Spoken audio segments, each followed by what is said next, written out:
For me, a good Filipiniana has to go to your daughter. I buy it. The next one will be my daughter-in-law or my daughter or my granddaughter. It has to be that good.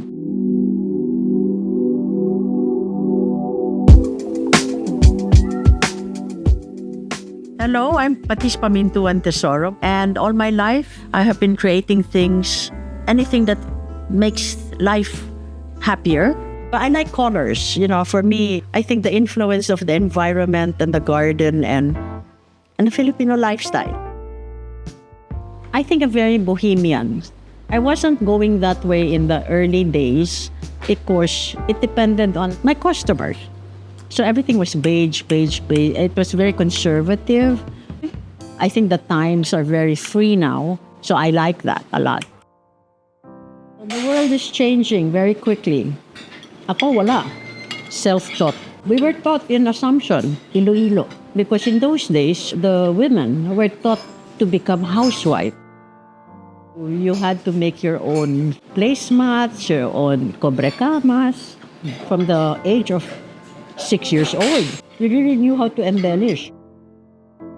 The younger people today, and I mentored 20-year-old, 25-year-old, they're hungry for this kind of product, and they cannot find.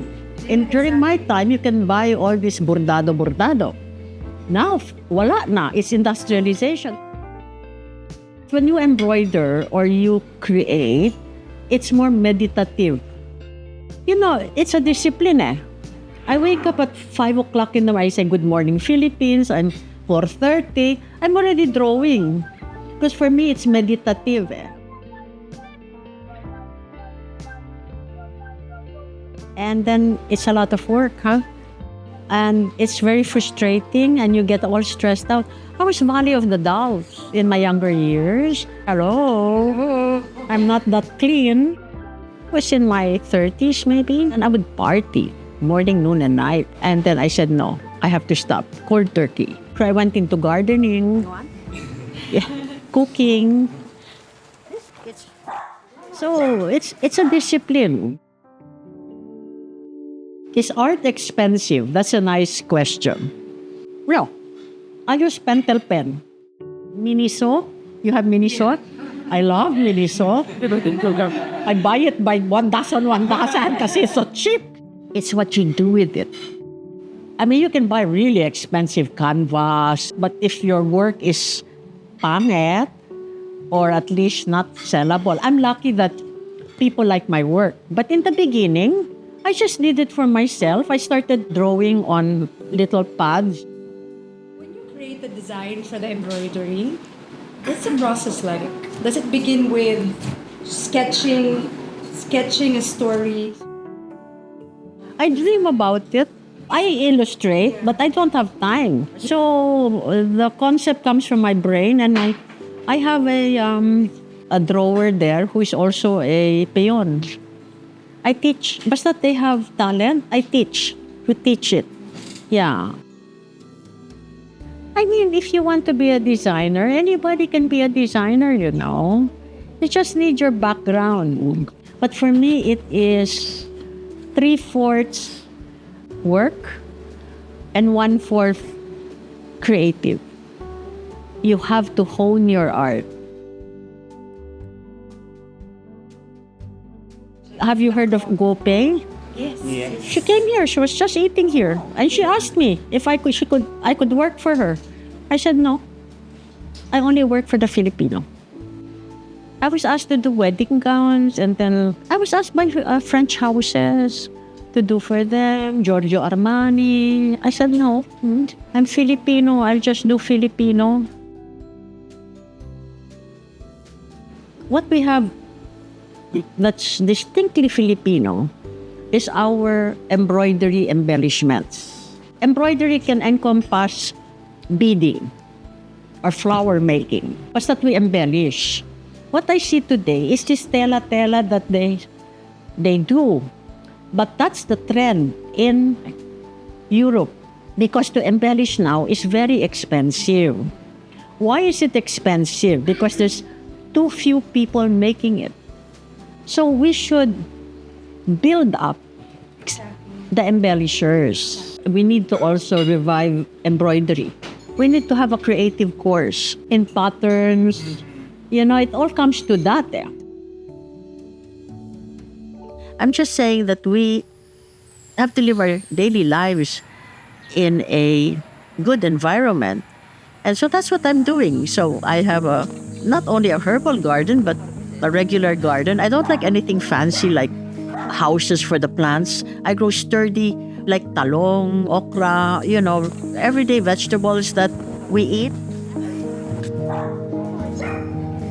For me and for most artists, it's for your own well-being. Yeah. When you do art for the money, it's not art. It's a craft. It's a craft. No one wants to go through the pain of revival.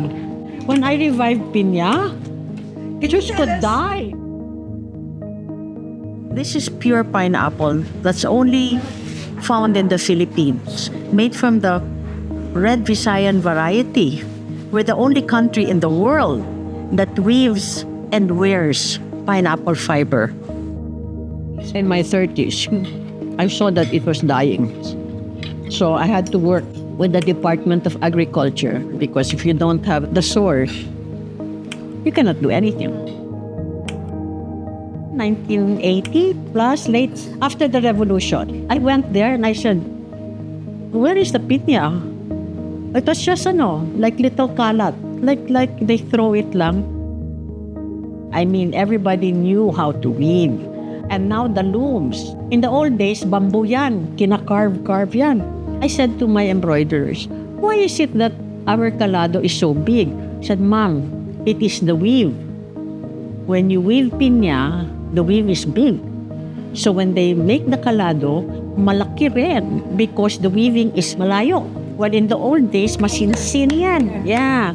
I said, I thought it was the sinulid only. She said, "No, it's not only the sinulid, it's the weave."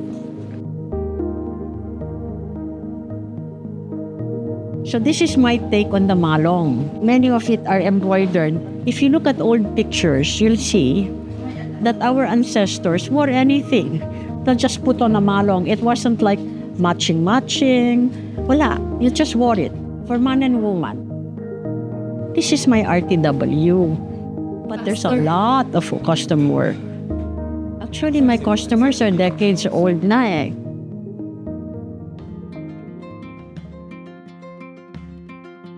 The young designers, I don't want to be the only one. I watch K-drama, I'm like, I don't want to do this anymore.